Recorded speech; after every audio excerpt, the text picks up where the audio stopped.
Immigration reform emerging as President Trump's top priority of 2018. And though Sarah Sanders says he wants to work with Congress, the president says they have no deal without funding for the border wall. Joining me now is Marjorie Clifton, former consultant to the Obama campaign and principal of Clifton Consulting. Also here, Chris Wilson, former Cruz campaign pollster and CEO of WPA Intelligence. And Chris, to that point, you heard that from Sarah Sanders yesterday, but Kellyanne Conway at the beginning of this show this morning made that very clear. No DACA without funding for the wall. Where does this fight go? Well, it's far more complicated than tax reform was, obviously, and I think it's going to be more difficult to reach a deal because of the number of votes it takes in the Senate.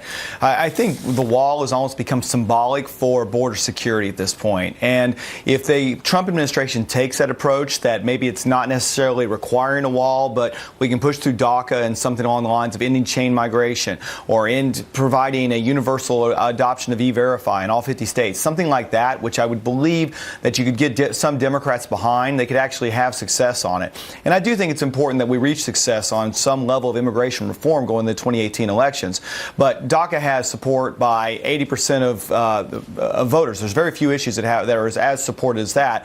But that's a very small, kind of like a mile wide, inch deep kind of support. If you get underneath it and you look at all the issues that it creates, like I said, getting back to chain migration, then you have a bigger division on it. And I think that's where the deal is set to be made. And Marjorie, you wonder how Congress is going to prioritize here when you heard from Sarah Sanders, welfare reform, immigration, health care, take your pick. What's going to get done? Right. Well, and I think it's tricky. Immigration is one that is fundamental to the Hispanic population. And across the country, what voters know and what most of those who are going to be up for midterm elections know is that they need that population support in order to win an election. And so that's going to be especially critical in a lot of those border states and areas with high numbers of Latinos in their workforce. So immigration's been a hard one. I mean, it has been come up with every administration for the past 10 years. And I think what we know is it is very complicated. But DACA is the one issue that people unequivocally think is something that has to happen. I mean, these are 700,000 kids that were brought here as children who now have come of an age of adulthood who want to work and want to go to college. And so it's sort of a humanitarian issue in a lot of ways. You know, Chris, Congressman Steve Scalise was on just a few moments ago, and he was talking about this fight. And he said, look back at the days of Nancy Pelosi and President Obama, and they were not able to get anything done. And he said, we're serious about it this time. Watch this. When they had supermajorities in the House and Senate, Nancy Pelosi was Speaker, Barack Obama was President, they didn't do anything on immigration. So they weren't serious about it back then, but we are serious about working to get a solution to this problem. There's a plan that can be reached if the Democrats are serious about getting an agreement. And Chris, he's saying that obviously ahead of a big meeting happening on Capitol Hill today. Right. And I think that the key point is, as he points out, is there hasn't been anything done on this. I mean, you really have to almost go back to 1980s to any major reform being done. And so it is a point where it's really, I almost think it's better that when Democrats controlled the White House and both houses of Congress, they did anything. And I think it'd be better if Republicans don't. It'd be better if we came together with a solution. But I think the one point is, in sanctuary cities is a great example. I mean, we do a lot of work in the state of Texas, Governor Abbott, Senator Cruz, and we look at it.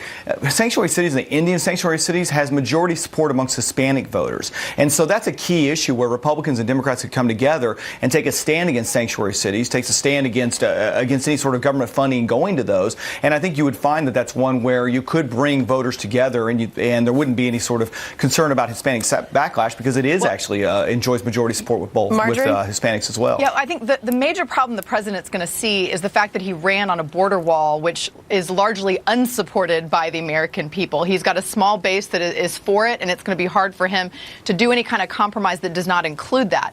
But what we saw, when we did have a Democratic supermajority, is that there was one issue that they could carry, and what they decided on was health care. Immigration was sort of neck and neck with that. We're at a new time where there's, again, all of these different issues that are absolutely fundamental.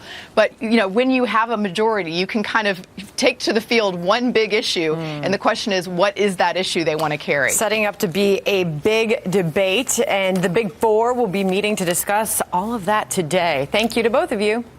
Thank you. Thank you.